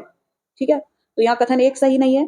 उत्तर प्रदेश के बिजनौर को 1 लाख से अधिक आबादी वाले शहरों में सर्वश्रेष्ठ गंगा शहर का पुरस्कार मिला है। ये भी कथन सही नहीं है। क्यों नहीं? क्योंकि जो उत्तराखंड का आपका हरिद्वार है उसको 1 लाख से अधिक आबादी वाले शहरों में सर्वश्रेष्ठ गंगा कस्बा का पुरस्कार मिला है। ठीक है।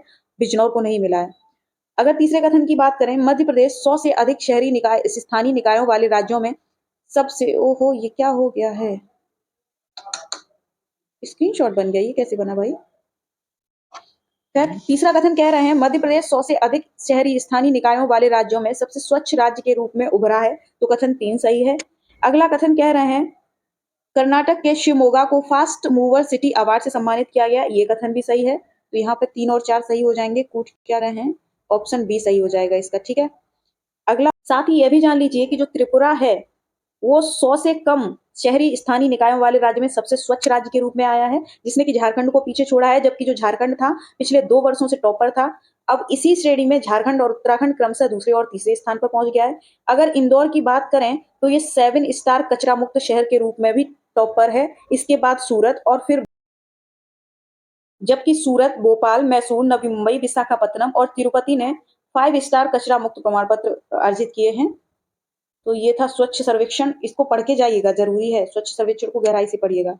अगला प्रश्न है, गैर बैंकिंग वित्तीय कंपनियां एनबीएफसीएस के संदर्भ में निम्नलिखित में से कौन से कथन सही हैं? देखिए क्या कह रहे हैं, पहला कथन पढ़िएगा, भारतीय वित्त प्रणाली में एनबीएफसीएस का महत्व जीडीपी के अनुपात के रूप में एनबीएफसीएस के ऋण की लगातार वृद्धि में परिलक्षित होता है। बिल्कुल कथन सही है। ताकि होता क्या है, जो एनबीएफसी क्षेत्र है वो महामारी के आघात को झेल सकें, ठीक है। अगला कथन कह रहे हैं, जून 2021 से सितंबर 2022 तक एनबीएफसी का सकल गैर निष्पादित परिसंपत्ति अनुपात लगातार बढ़ा है। गलत है, इसमें गिरावट दर्ज की गई है और जो कि महामारी के कारण ही हुई है, ठीक है। कथन एक सही हो जाएगा।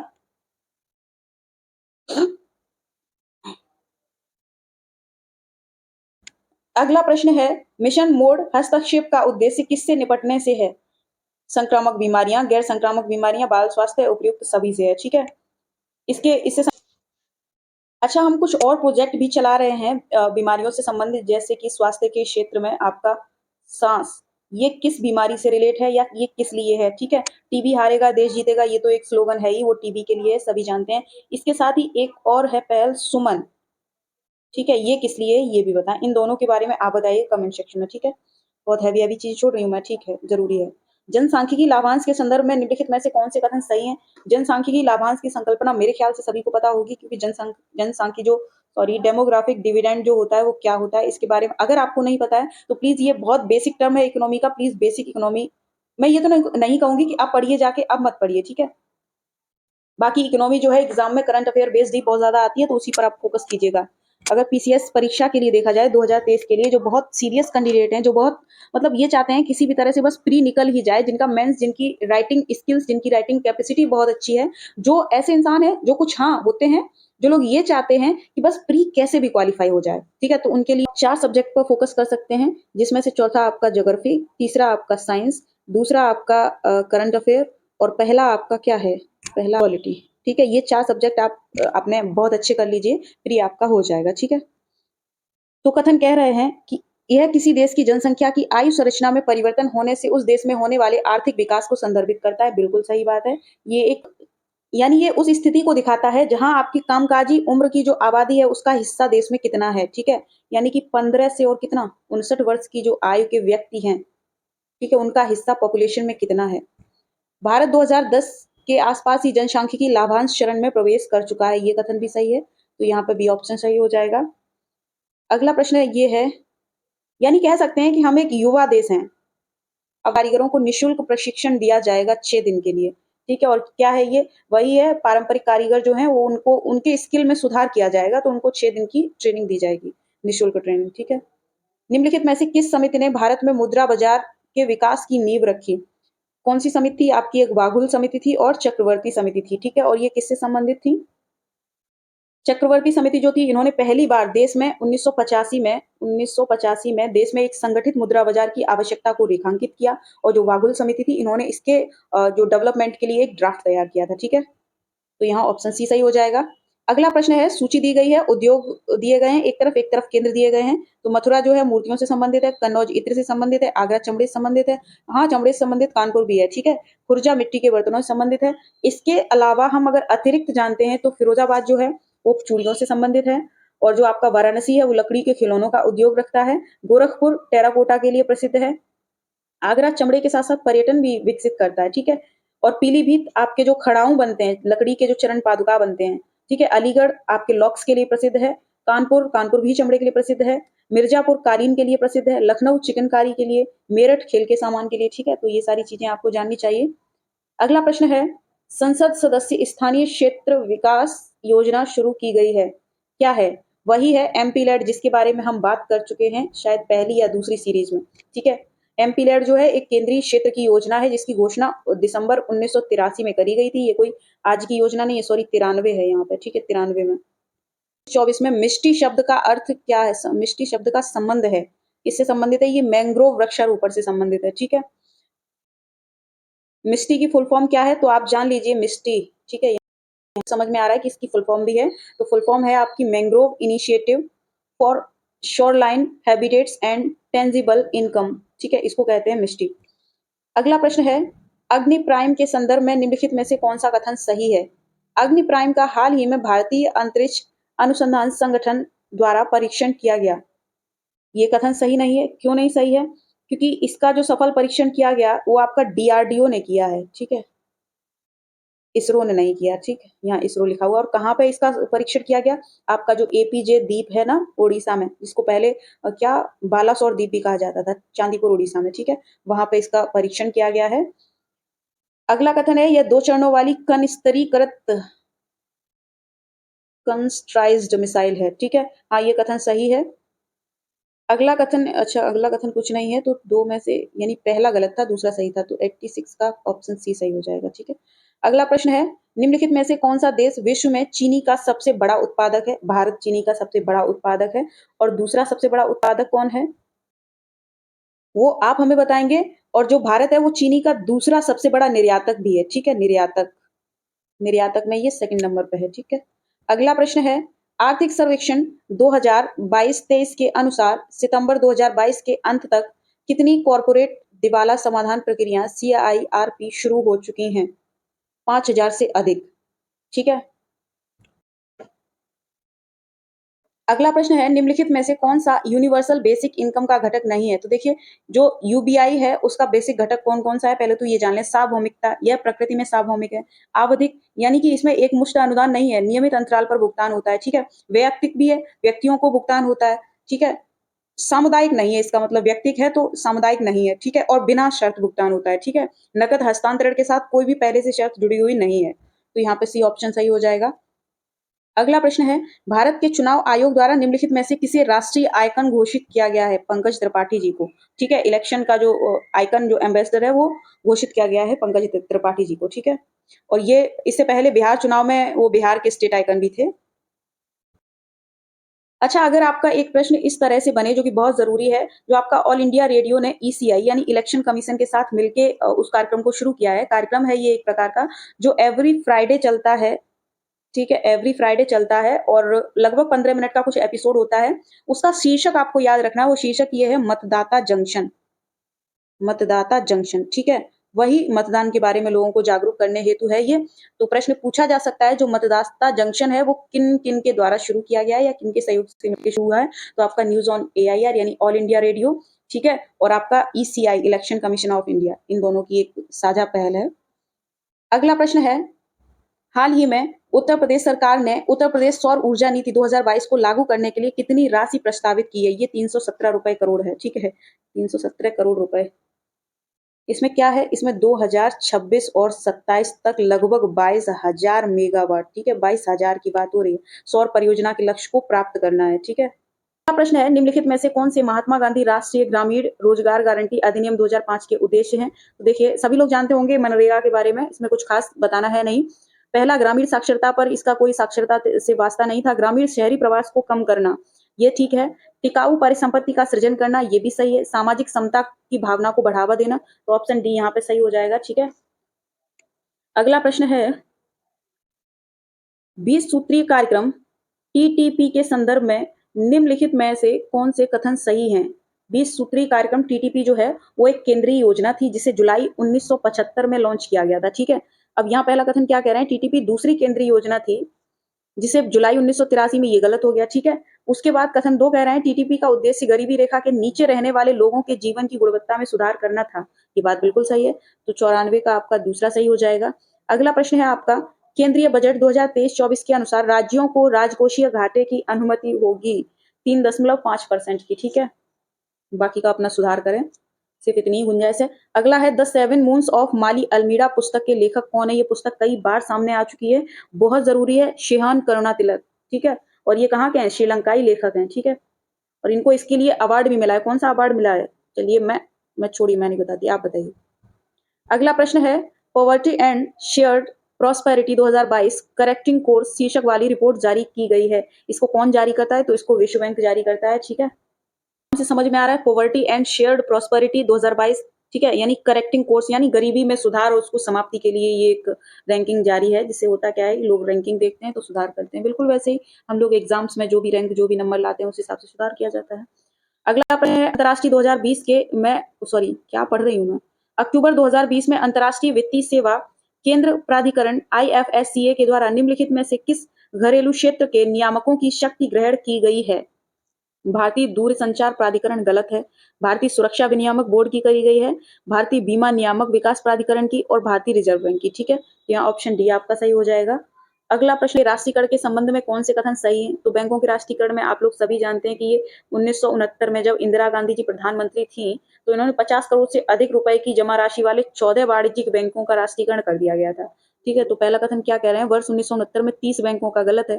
दूसरा कथन कह रहे हैं कि सरकार ने व्यवसायों को प्रोत्साहित करने के लिए बैंकों का राष्ट्रीयकरण करने का निर्णय लिया था, ये कथन सही है, तो ऑप्शन सी सही हो जाएगा आपका।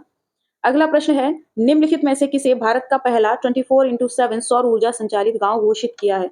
मोढेरा। और ये कहाँ है मोढेरा गांव? ये गुजरात के मेहसाणा जिले में है। ठीक है, यहाँ पे मतलब 24 घंटे जो काम होता है, जो भी चीजें चलती हैं, वो सब सौर ऊर्जा से संचालित हैं। ठीक है, अगला प्रश्न है, उत्तर प्रदेश सरकार ने गोरखपुर औद्योगिक कॉरिडोर के लिए कितनी राशि प्रस्तावित की है? 200 करोड़ की राशि प्रस्तावित की है। ठीक है, अगला प्रश्न क्या कहते हैं, रेगुलेशन वो किस चीज का रेगुलेशन करता है?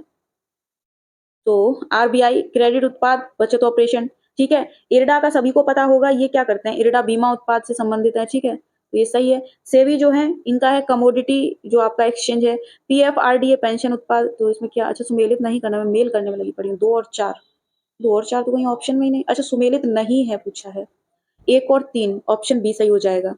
अगला है, किसी देश की आर्थिक समृद्धि का उपयुक्त मापदंड क्या है? प्रति व्यक्ति आय, बहुत सिंपल है। ठीक है, निम्नलिखित में से कौन सी पंचवर्षीय योजना हेरोड डोमर मॉडल पर आधारित थी? इंपॉर्टेंट क्वेश्चन है, पता नहीं मतलब बहुत प्राचीन क्वेश्चन है, लेकिन पूछा जाता है आज भी। पहली पंचवर्षीय योजना थी जो कि 1900 आपकी 51-56 की टाइम की थी। अगला प्रश्न है आपका, अमृत धरोहर योजना के संदर्भ में निम्नलिखित में से कौन सा कथन सही है?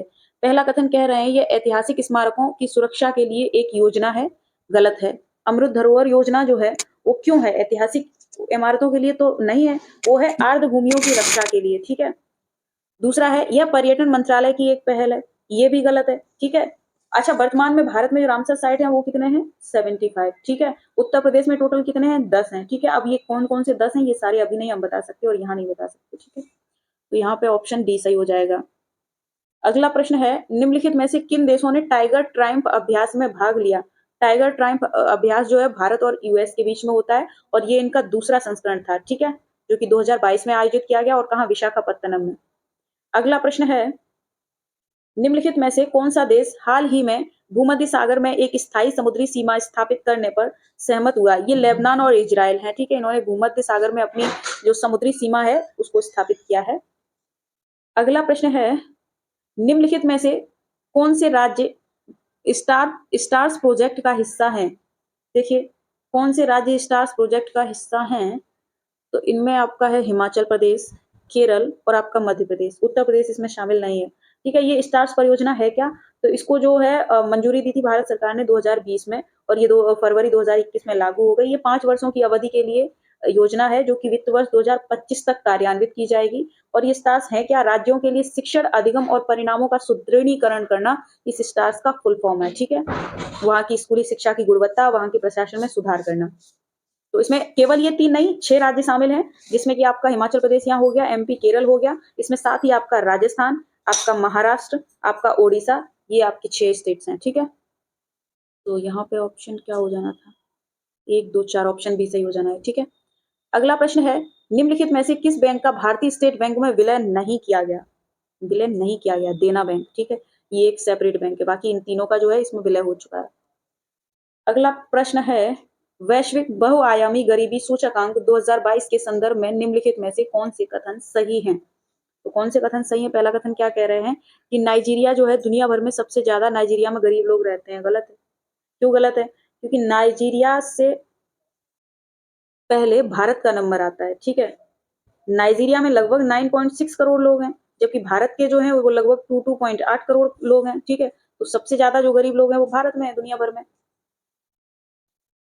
दूसरा कथन है, यह सूचकांक संयुक्त राष्ट्र विकास कार्यक्रम द्वारा जारी किया जाता है। बिल्कुल सही है, यूएनडीपी जारी करता है इसको। तो यहाँ पे कथन कौन सा सही हो जाएगा? सी, ठीक है। अगला प्रश्न है, उत्तर प्रदेश बजट 2023-24 की थीम है आत्मनिर्भर उत्तर प्रदेश के लिए समावेशी विकास, ठीक है। अगला प्रश्न है, वित्तीय क्षेत्र विकास परिषद एफएसडीसी के अध्यक्ष कौन है? तो ये हैं आपके केंद्रीय वित्त मंत्री, इसके अध्यक्ष होते हैं। और इसके सदस्य कौन कौन से होते हैं? तो जितने भी आपके वित्तीय क्षेत्र नियामक, जैसे कि आपका आरबीआई हुआ, सेबी हुआ, आपका एफपीआरडीए हुआ, इरिडा हुआ, इनके जो प्रमुख वित्त सचिव हैं और आर्थिक मामलों के विभाग के जो सचिव हैं, ठीक है, वो सभी इनके सदस्य होते हैं, ठीक है। और अध्यक्ष होते हैं केंद्रीय वित्त मंत्री। अगला प्रश्न है, केंद्रीय सांख्यिकी संगठन एससीओ की स्थापना कब हुई थी? 1951 में हुई थी। निम्नलिखित में से कौन नीति आयोग के उपाध्यक्ष की नियुक्ति करता है? प्रधानमंत्री करता है, ठीक है। अध्यक्ष स्वयं प्रधानमंत्री होता है। अच्छा, इनमें सदस्य कितने होते हैं और सदस्य होते कौन कौन है वो आप बताइएगा, ठीक है। प्रश्न है, व्यक्तिगत आयकर के संदर्भ में निम्नलिखित में से कौन से कथन सही हैं? केंद्रीय बजट 2023-24 में कर छूट की सीमा 8 लाख रुपए तक बढ़ा दी गई है। गलत है, क्योंकि ये जो सीमा है 5 लाख से बढ़ाकर 7 लाख करने की घोषणा की है, ठीक है। पहले ये 5 लाख थी। आयकर अधिभार की दर को 37% से घटाकर 25% कर दिया है। ये कथन सही है, तो ऑप्शन सी आपका सही हो जाएगा, ठीक है। अगले प्रश्न की बात करें तो निम्नलिखित में से किस संस्थान ने राष्ट्रीय बौद्धिक संपदा पुरस्कार 2022 जीता? आईआईटी मद्रास, ठीक है। अभी हाल फिलहाल हर चीज में आईआईटी मद्रास टॉप पर चल रहा है। अगला प्रश्न है, विश्व का पहला सिंगल चार्जर एकल अभियोक्ता नियम किसके द्वारा लाया गया है? ये लाया गया यूरोपीय संघ द्वारा, ठीक है। यूरोपीय संघ ने अभी हाल ही में एक नया कानून अपनाया है, जो कानून 2024 के अंत तक सभी नए स्मार्टफोन, टैबलेट और कैमरों के लिए एक ही मानक चार्जर होगा, ठीक है। ये ठीक भी है, कहीं भी जाते थे कोई टाइप ढूंढता था कोई भी। अगला प्रश्न है, आर्थिक सर्वेक्षण 2022-23 के अनुसार मुद्रास्फीति के संदर्भ में निम्नलिखित कथनों पर विचार कीजिए।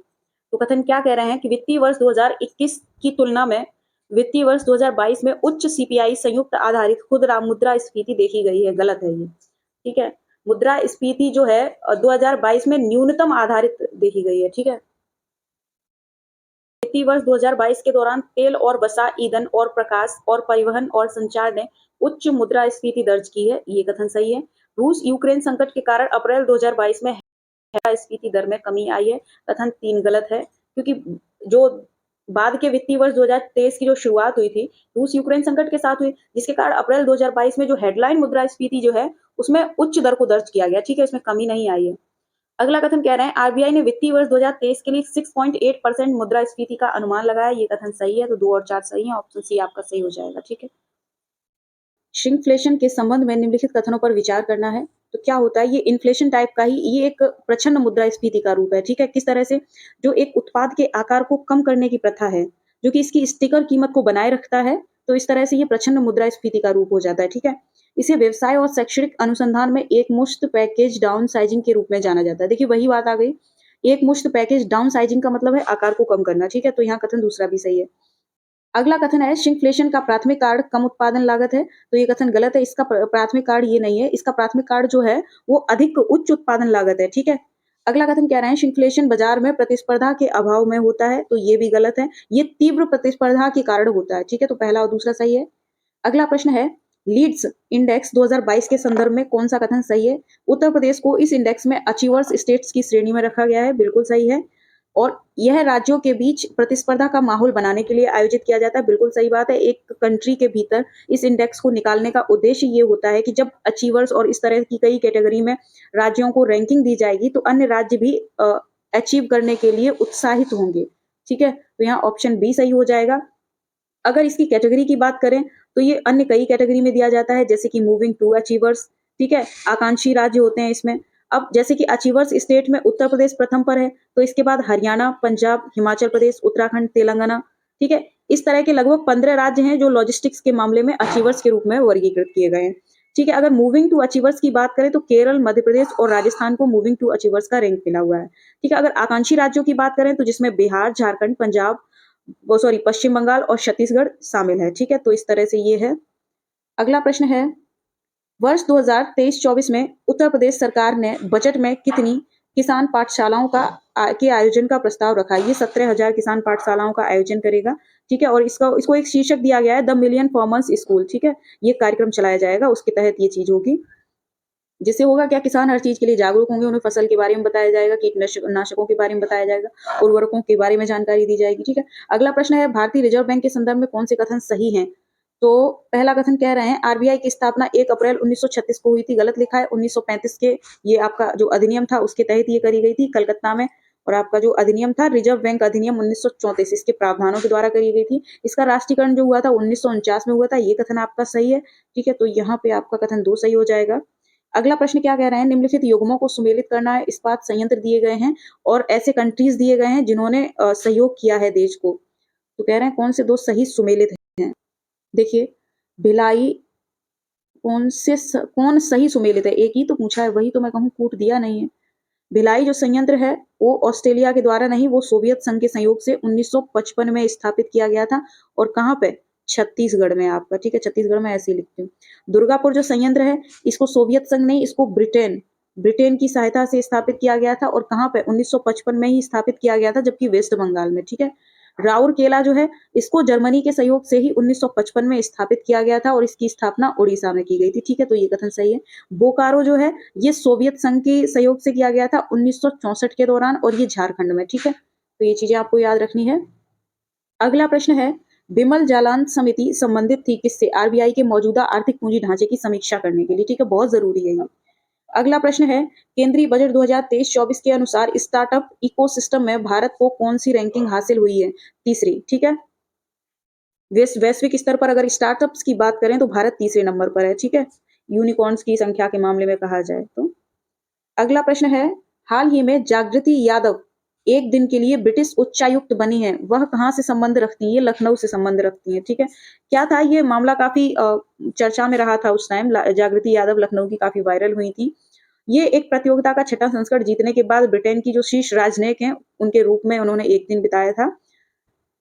और ये प्रतियोगिता क्या थी, तो जो नई दिल्ली में ब्रिटिश का जो वो है आपका उच्चायोग जो है वो अंतर्राष्ट्रीय बालिका दिवस यानी 11 अक्टूबर मनाने के लिए 2017 से पर ईयर एक दिन के लिए एक उच्चायुक्त प्रतियोगिता का आयोजन कर रहा है, जिसमें एक दिन के लिए उच्चायुक्त बनाया जाता है किसी को, जो प्रतियोगिता जीतता है उसको। 2022 में इस प्रतियोगिता के लिए भारत भर से लगभग 270 से अधिक युवा लड़कियों ने आवेदन किया था, जिसमें कि आपकी लखनऊ की जो जागृति यादव हैं वो विजेता रही। तो अगला प्रश्न है आपका, ये 6ठा संस्करण था, ठीक है। हम बोल चुके हैं, इस बात को गौर कीजिएगा। उत्तर प्रदेश, अगला प्रश्न है, उत्तर प्रदेश दुग्धशाला विकास एवं दुग्ध उत्पादन प्रोत्साहन नीति 2022 के संदर्भ में निम्नलिखित में से कौन से कथन सही हैं? पहला कथन कह रहे हैं, इस नीति का उद्देश्य दुग्ध प्रसंस्करण के स्तर को 10% से बढ़ाकर 25% कर देना। ये कथन बिल्कुल सही है। और जो बाजार में उपलब्ध दूध की मात्रा है उसको 40% से बढ़ाकर 65% करना है। और दुग्ध उत्पादन में नई नई इकाइयों की स्थापना करना है। यह बाजार के लिए उपलब्ध दूध को भी 44 से 85 कर देगा। ये देखिए गलत है, तो यहाँ पे केवल एक सही हो जाएगा। अगला प्रश्न है आपका, हाउसिंग प्राइस इंडेक्स के संदर्भ में निम्नलिखित में से कौन सा कथन सही है? एचपीआई आवास और शहरी मामलों के मंत्रालय द्वारा प्रकाशित किया जाता है। ये गलत है। क्यों गलत है? क्योंकि ये जो सूचकांक है वो उसके नाम के अनुसार एचपीआई मूल्यांकन मूल्य और एचपीआई बाजार मूल्य द्वारा त्रैमासिक यानी तिमाही पर प्रकाशित किया जाता है, ठीक है। अगला कथन कह रहे हैं, एचपीआई मूल्यांकन मूल्य प्राथमिक ऋणदाता संस्थानों से एकत्रित आवासीय इकाइयों के मूल्यांकन मूल्यों पर आधारित है। ये कथन सही है। और भारत के 50 शहरों के लिए ये सूचकांक जारी की जाती है, ठीक है। तो यहाँ कथन 2 सही है। अगला प्रश्न है, दक्षिण एशियाई मुक्त व्यापार क्षेत्र के संदर्भ में निम्नलिखित में से कौन सा कथन सही है? यह क्षेत्रीय सहयोग के लिए दक्षिणी एशियाई संघ की एक मुक्त व्यापार व्यवस्था है, साफ्टा, जिसको सार्क कहते हैं, ठीक है। हिंदी में हम लोग इसको दक्षेश भी कह देते हैं।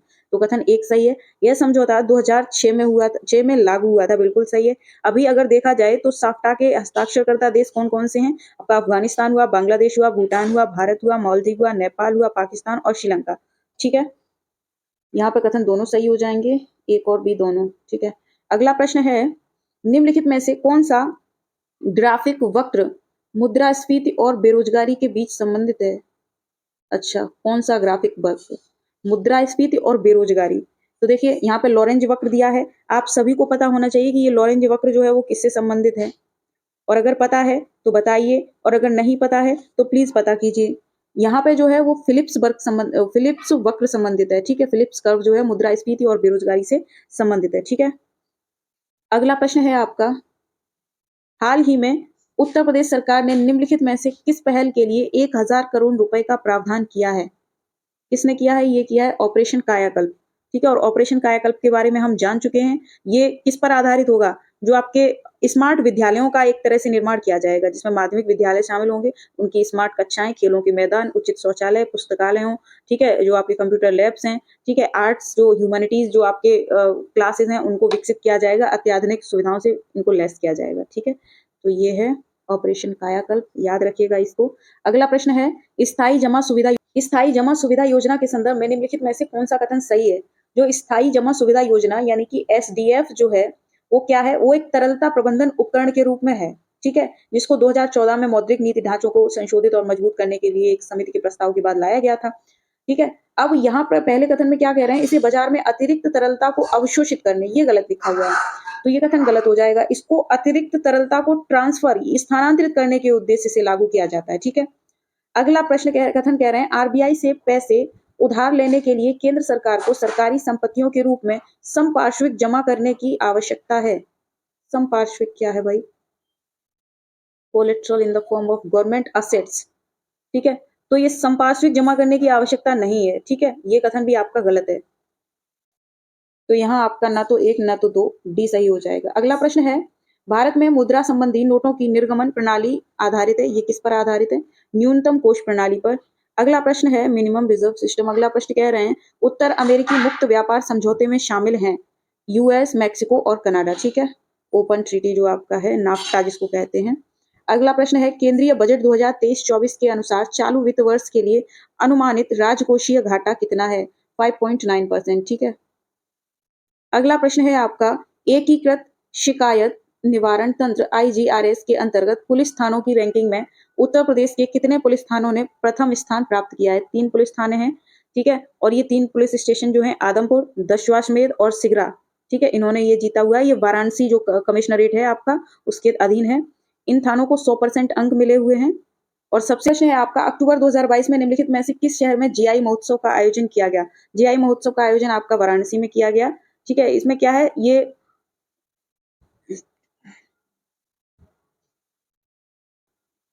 वैश्विक स्तर पर स्थानीय उत्पादों को बढ़ावा देना है इसमें। वही जीआई उत्पाद जो है मानव केंद्रित विकास का एक बहुत बड़ा उदाहरण है, इनको कहा जा सकता है। तो भारत को एक विकसित देश बनाने के लिए मानव केंद्रित विकास होना भी तो जरूरी है, क्योंकि हमारे यहाँ मानव श्रम ही तो अधिक है। तो ये है, और इसमें हुआ क्या था? ये 6 दिन चला था। 6 दिवसीय इस महोत्सव में 11 राज्यों के जीआई उत्पादों को और जीआई यानी जो जीआई टैग्स प्राप्त हैं, वो उत्पाद लगभग 100 स्टॉलों का इसमें प्रदर्शन किया गया था। इसमें आपका गोरखपुर का टेराकोटा रहा था, गाजीपुर का आपका वॉल हैंगिंग रहा था, चंदौली का काला चावल, ठीक है, बनारस का आपका तिरंगा बर्फी कही जाती है, जो 3 रंग की होती है, ट्राई कलर बर्फी, कांच के मनके, बनारसी जरदोजी का काम, लकड़ी से बने बर्तन, खिलौने, सिद्धार्थनगर का जो आपका काला नमक चावल जिसको जीआई टैग मिला हुआ है, कन्नौज का आपका परफ्यूम, पत्थर शिल्प इत्यादि शामिल थे, ठीक है। सो अगला प्रश्न है, दिसंबर 2022 तक कितने असंगठित श्रमिकों का ई श्रम पोर्टल पर पंजीकरण हो चुका है? लगभग 28.5 करोड़ श्रमिकों का इस पे पंजीकरण हो गया है, ठीक है। और ये पोर्टल क्या है? असीम असीम पोर्टल है, ठीक है। अगला प्रश्न है आपका, पीएम किसान योजना के तहत किसानों की को कितनी आय सहायता दी जाती है? ये आपकी 6,000 रुपए वार्षिक है, जिसमें आपकी किश्त आती है 2-2 हजार रुपए करके, साल में आपकी 3 किस्तें आती हैं, और ये 2018 से चालू है, ठीक है। 100% भारत सरकार की फंडिंग वाली केंद्रीय योजना है, ठीक है, पूरी तरह से केंद्र सरकार इसके लिए फंडिंग करती है। अगला प्रश्न है आपका, जीडीपी अपस्फीति कारक परिभाषित किया जा सकता है, यानी जीडीपी डिफ्लेटर जो है उसको कैसे डिफाइन किया जाएगा?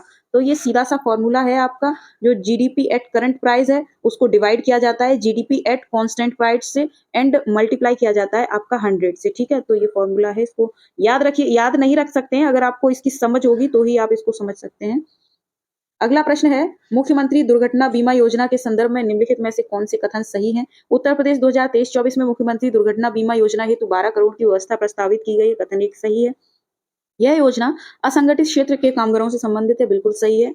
जो असंगठित क्षेत्र के कामगार हैं ना, जो अभी पिछले क्वेश्चन में हमने पढ़ा, सभी कामगार नहीं, जितने असंगठित क्षेत्र के पंजीकृत कारीगर हैं, ठीक है, उनके लिए। तो यहाँ पे बी ऑप्शन सही हो जाएगा। और कितने पंजीकृत कराए गए हैं अभी तक? 28.5 था, कुछ कितना था, मैं भूल गई, देखिए इतनी जल्दी। अगला प्रश्न है आपका, निम्नलिखित में से कौन सी समिति बीमा क्षेत्र में सुधार से संबंधित थी? आर.एन. मेहरोत्रा समिति, ठीक है।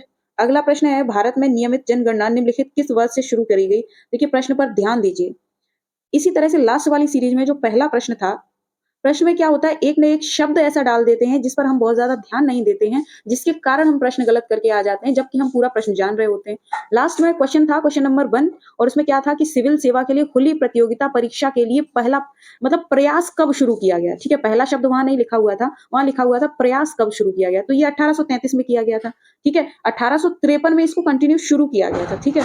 तो वहां काफी इस चीज को, हालांकि वहां पे रिजोल्व किया गया आपके डाउट को। और यहाँ पे क्या कह रहे हैं कि नियमित जनगणना, बोल रहे हैं नियमित जनगणना, ठीक है। तो इस बात को ध्यान रखिएगा कि जो आपका 1872 है, भारत में जनगणना शुरुआत का वर्ष यहां से है, जो कि लॉर्ड मेयो का शासनकाल था, ठीक है। और 1881 जो है वो नियमित जनगणना का वर्ष है, तो इस बात को याद रखिएगा, ठीक है।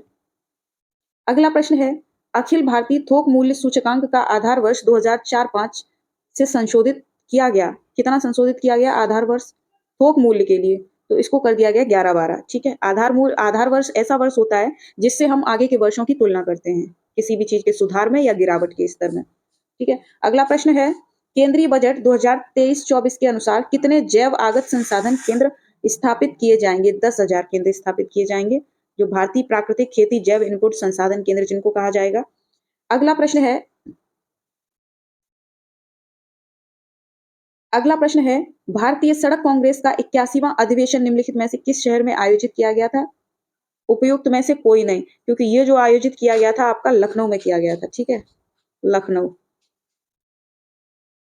अगला प्रश्न है, उत्तर प्रदेश की धान क्रय नीति के संदर्भ में निम्नलिखित में से कौन सा कथन सही है? इस नीति के तहत सामान्य ग्रेड के धान का न्यूनतम समर्थन मूल्य यानी कि एमएसपी 2040 रुपए प्रति क्विंटल निर्धारित किया गया है, ये बात सही है। अगला कथन कह रहे हैं, ये कौन से ग्रेड की धान हो रही, ये कौन से ग्रेड के धान की बात की गई? ये सामान्य ग्रेड के धान की बात करी गई, ठीक है। जबकि जो ए ग्रेड का धान था उसके लिए बहुत ज्यादा नहीं, बस 20 रुपए बढ़ाया गया है, ठीक है। दूसरा कथन है, किसानों के बायोमेट्रिक प्रमाणीकरण से धान की खरीदारी की जाएगी, ये कथन भी सही है, तो बी ऑप्शन आपका सही हो जाएगा। अगला प्रश्न जो है, निम्नलिखित में से किस मंत्रालय ने उद्योगों के वार्षिक सर्वेक्षण 2019-20 का आयोजन किया? सांख्यिकी और कार्यक्रम कार्यान्वयन मंत्रालय ने ये किया। इसके वर्तमान में केंद्रीय मंत्री कौन है वो आप बताएंगे, ठीक है। और आप जो उत्तर दिया करते हैं उसमें प्लीज प्रश्न नंबर डाल के उत्तर दिया करें, ठीक है। अगला प्रश्न क्या है, सूची एक, और क्योंकि इस तरह से होगा क्या, जो भी देखेगा आपके आंसर को कमेंट सेक्शन में जाके, वो उसको फिर ढूंढने में प्रॉब्लम आई, वो पूरी सीरीज में ढूंढेगा ही कि ये किस प्रश्न के संदर्भ में ये कमेंट किया गया है, ठीक है। अगला प्रश्न है, सूची 1-2 को सम्मिलित करना है। इधर संस्थान दिए गए हैं, इधर उनका स्थापना वर्ष दिया गया है। तो आपका नेशनल स्टॉक एक्सचेंज जो है इसकी स्थापना 1992 में करी गई है। जो आपका interconnected stock exchange of India है इसकी स्थापना 1998 में करी गई है। बॉम्बे स्टॉक एक्सचेंज की स्थापना 2002 में करी गई है, और इंडिया इंटरनेशनल एक्सचेंज की स्थापना 2017 में करी गई है। तो इसको आप ऑर्डर कर लीजिए। ए का होना है कौन सा, ये नंबर ही नहीं ले रहे, कमाल की बात है। 1 2 3 4, देखिए इंग्लिश वर्जन में नंबर पड़े हुए हैं, ठीक है। तो ए का तीसरा हो जाएगा, फिर बी का चौथा हो जाएगा, तो ऑप्शन ए सही हो जाएगा, ठीक है। अगला प्रश्न है एंड लास्ट प्रश्न है, 12वीं पंचवर्षीय योजना का विषय क्या था? तीव्र, अधिक, समावेशी और सतत विकास, ठीक है। और इसकी अवधि कब से कब तक थी आपकी? 2012 से 2017 तक, ठीक है। तो ये था आपका आज का टेस्ट सीरीज नंबर 6। इसके बाद मुझे लगता है सेपरेट सब्जेक्ट्स का हो गया। हाँ, आना चाहिए तो एक स्टेट बेस्ड और आना चाहिए, उत्तर प्रदेश आधारित 7 नंबर का टेस्ट सीरीज। उसके बाद आपके कमेंट पर निर्भर करेगा कि हम किसी अन्य संस्थान की भी टेस्ट सीरीज आपको प्रोवाइड करवाएं, लाइक आपका ध्येय आईएएस हुआ, या फिर आपका जीएस वर्ल्ड जैसे संस्थान हुए, या फिर हम सीधे स्विच कर जाएं क्वेश्चन बैंक पर, जिसमें हमने कल ही आपको बताया था, जो एक प्लान है मेरा कि प्रत्येक सब्जेक्ट के, अब मुझे नहीं पता प्रत्येक सब्जेक्ट के मैं 14 मई तक करवा पाऊंगी या नहीं, ऐसा कोई प्रेडिक्शन नहीं है, बट मैं शुरुआत जरूर कर दूंगी, और शुरुआत करूंगी मॉडर्न इंडिया के हिस्ट्री से, ठीक है, जिसमें कि कमेंट मुझे मिला हुआ था कि परीक्षा वाणी को प्रीफर किया जाए। तो ठीक है, मिलते हैं अगली टेस्ट सीरीज़ में, प्लस आप अपने सुझाव रखिएगा इसके बारे में, इसमें जहाँ कमियाँ हो वो भी बताइएगा, अपने डाउट्स रखिएगा, अपनी क्वेरीज़ सॉल्व कीजिएगा। इसके पीडीएफ के लिए ग्रुप का लिंक आपको मिल जाएगा डिस्क्रिप्शन में, वहाँ से आप ग्रुप जॉइन कर लीजिए और प्लीज़ ग्रुप जॉइन करने के बाद थोड़ा-सा पेशेंस बनाए रखे कीजिए, क्योंकि जो ऊपर का कंटेंट जो मटेरियल होता है वो आपको शो नहीं होता है। हम समय-समय पर फिर से कंटेंट को रिपीट करके सेंड करते रहते हैं, ठीक है? तो आप सभी के सपोर्ट के लिए बहुत-बहुत धन्यवाद। Thank you. जय हिंद।